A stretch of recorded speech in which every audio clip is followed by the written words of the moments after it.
mới học thêm một món mới nha các bác, chương CNC tấm nhựa. Bác nào nhu cầu alo em nhé. Có thể cắt được khổ nhựa 1,5 3 mét,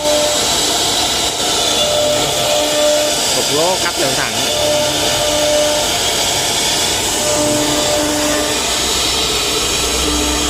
Đây, tôi đúng rồi, đang học bài.